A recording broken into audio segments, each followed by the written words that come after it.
That is Kristen Saloomey, who's live for us in Washington, D.C. with more of that. I'm hearing what sounds like some music behind you. What's the turnout like and what are we expecting from this march?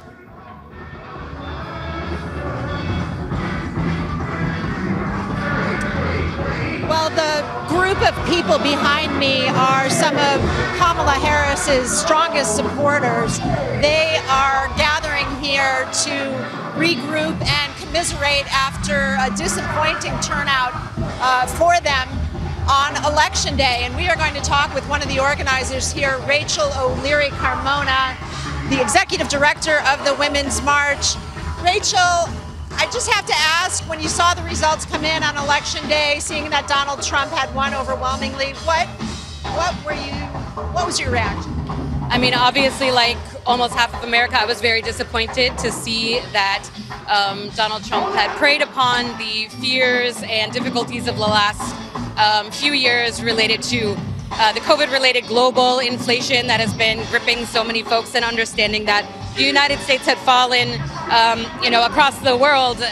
Incumbent governments all over have been ushered out of power related to economic concerns, and that we had joined them. There's been some criticism that Harris focused too much on reproductive rights and women's issues, ignoring the working class. Do you think that's true, and how would you respond to that? I think that's a preposterous argument. I think that the essential unit of democracy is just one person, and when any one person inside of a democracy, in our case women, have their essential fundamental bodily autonomy under attack, it means that democracy itself is under attack. I don't think that focusing on women is the problem. I think that focusing not enough on women's issues is the problem.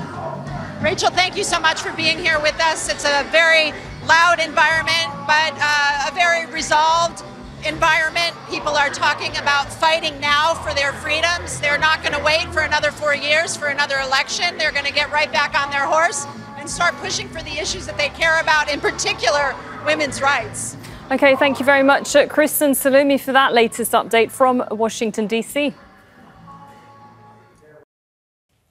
Make sure to subscribe to our channel to get the latest news from Al Jazeera.